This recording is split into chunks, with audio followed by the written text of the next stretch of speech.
नमस्कार। स्वागत है आप सभी का हमारे चैनल में। हम पढ़ रहे हैं पुस्तक सीता, जो कि लिखी है देवदत्त पटनायक जी ने। हम इसका खंड 2 पढ़ रहे थे, तो चलिए उसी को आगे पढ़ते हैं।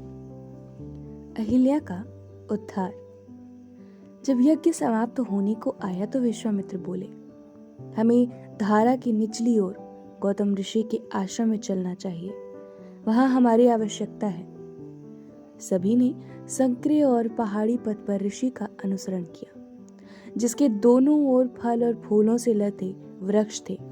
इसके बाद वे एक ऐसे आश्रम में पहुंचे जिसे देखकर लगता था वह जाने कब से परित्यक्त और उपेक्षित पड़ा था। उसके बीच एक चट्टान पड़ी हुई थी।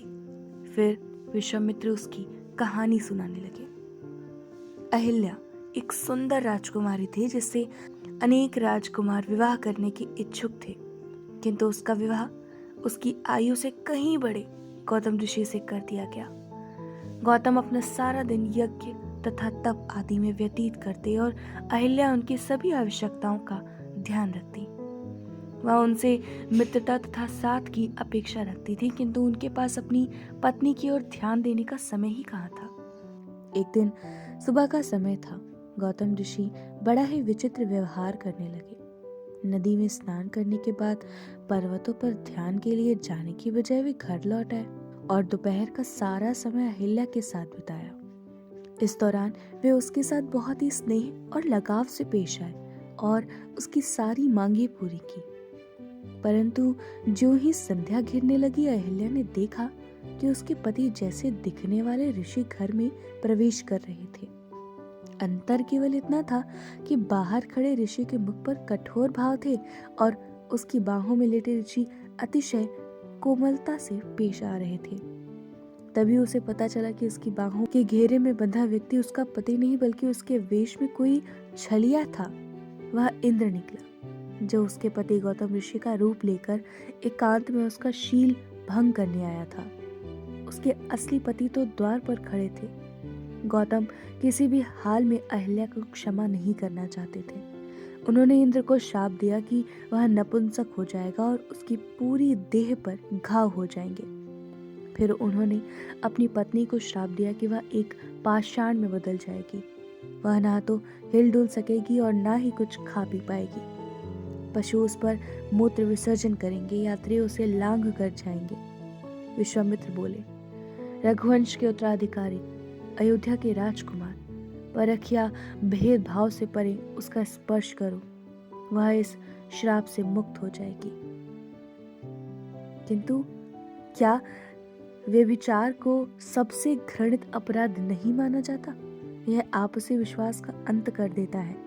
रेणुका का सिर धड़ से केवल इसलिए अलग कर दिया गया था कि उन्होंने परपुरुष के विषय में विचार किया। यह स्थिति तो उससे भी बदतर है। लक्ष्मण ने कहा, दंड की कितनी मात्रा को उपयुक्त माना जा सकता है?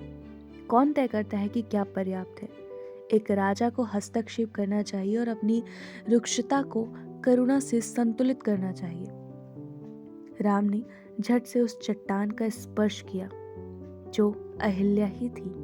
वह हिली, वे पीछे हट गए और वह एक आह भरने के बाद विलाप करने लगी।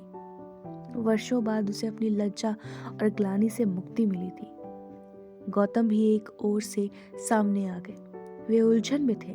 पत्नी को पुनः पाने की प्रसन्नता तो थी, किंतु अब भी अपने अपमान को भूले नहीं थे। महान ऋषि, अपनी आत्मदया तथा रोष से मुक्त हों। आपके मन की सारी गांठें सुलझें तथा अहम का स्थान आत्मा ले ले। तभी आप अपने आश्रम को नए सिरे से बसाकर अपने संसार की खोई खुशियों को वापस ला सकेंगे। राम ने किसी राजा की तरह पेश आते हुए कहा। गौतम ने सहारा देने को अपना हाथ आगे कर दिया। किसी समय में सुंदरी रही अहिल्या अब बहुत दुर्बल हो गई थी। वह पल भर को झिझकी और फिर उस हाथ को थाम लिया। विश्वामित्र ने उनके जुड़े हाथों पर जल उड़ेला ताकि वे एक नए जीवन का आरंभ कर सकें। कौतूहलवश मांडवी सोचने लगी कि विवाह में परस्पर निष्ठा को इतना महत्व क्यों दिया जाता है। उसने सुन रखा था कि राक्षसी स्त्रियां केवल अपने पति से ही संबंध नहीं रखती और इसी तरह राक्षस भी अपनी पत्नियों के अतिरिक्त अनेक स्त्रियों से संबंध रखते हैं। प्रकृति में हर प्रकार के संयोग होते दिखते हैं। हंस परस्पर निष्ठा रखते हैं, जबकि बंदरों के पास बंदरियों का पूरा हरम होता है, जिसकी वे ईर्ष्या भाव के साथ पहरेदारी करते हैं। रानी मधुमक्खी के प्रेमियों की भी कमी नहीं होती, तो ऋषियों के लिए आपसी निष्ठा इतने मायने क्यों रखती है? यह इस बात का मापदंड है कि हम अपने साथी की ओर से कितने संतुष्ट हैं। असंतुष्ट व्यक्ति हर स्थान पर अपनी संतुष्टि तलाशता है। विश्वामित्र ने उत्तर दिया, मैं सदा अपनी सारी संतुष्टि एक ही पत्नी से पाने का प्रयत्न करूंगा। राम ने उद्घोषणा की। यदि तुम्हारी पत्नी तुमसे संतुष्ट न हुई? विश्वामित्र ने राम से पूछा। वे अयोध्या कुमार का उत्तर सुनने को व्याकुल थे, परंतु उन्हें यह उत्तर राजकुमारी की ओर से मिला। यदि वह समझदार हुई तो उस अधूरेपन को भरेगी। अगर वे समझदार हुए तो वे स्वयं विकसित होने का प्रयास करेंगे। सीता ने कहा, जो अब भी अहिल्या तथा गौतम की सकुचाई हुई कोमलता को निहार रही थी। कुशध्वज ने राम के मुख पर खिली मुस्कान को लक्ष्य किया। वे विश्वामित्र के पास एक प्रस्ताव लेकर गए। हमारे साथ मिथिला नगरी चलिए, अयोध्या कुमारों को भी साथ लेकर आइए। यदि राम शिव धनुष के साथ अपना भाग्य आजमाना चाहे तो मुझे प्रसन्नता होगी।